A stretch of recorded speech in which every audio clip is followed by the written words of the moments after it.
Chicken dippers! Welcome to Gommies Workshop again. We've got another save from the grave, girlfriend. We've got another quite an early luxe here. This gentleman, or the gentleman before him, or the gentleman before him, because it looks like this poor little lovely baby had been through a real hell and back, as Davey says. Jungle is massive. Now, they'd an early one with the screws that hold the eye covers on.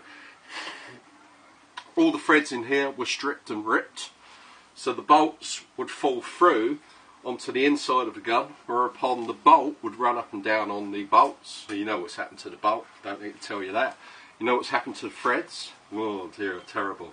Anyway, we've managed to fix them. There's two of me. I've managed to fix them.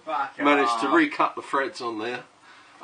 We've done a nice little carbon fibre finish over the top of the eye covers there to hide all the scratches and gaunches and everything that was there. It was a bit unhealthy.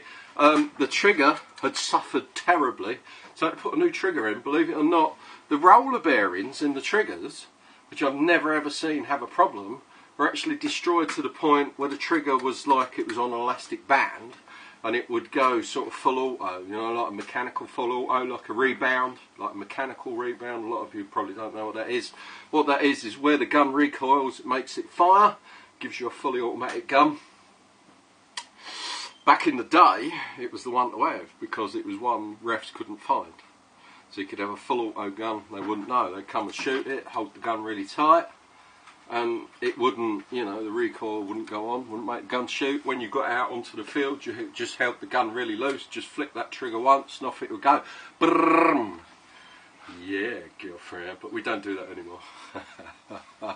So yeah, so this one we've had to drop a new bolt into it. We've put a 2.0 can in.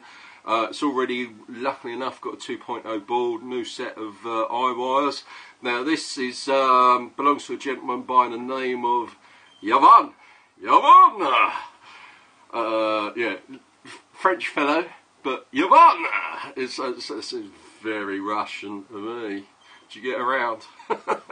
Anyway, I'll be sending you an email today. We'll be doing a price list. It's not come out that bad. And you know, we'll cover all the labour and everything under the service charge of $29.99, okay? And then whatever parts are on top, and I know the shipping to France is about 45 quid, because I've already done a luxe going out to France today. And I like to make these old guns come back to life.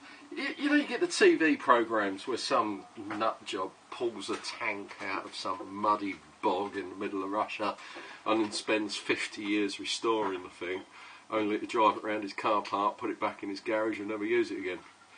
Yeah.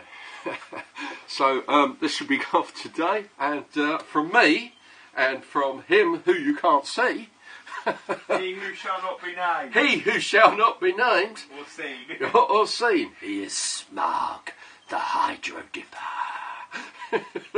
We'll see you later.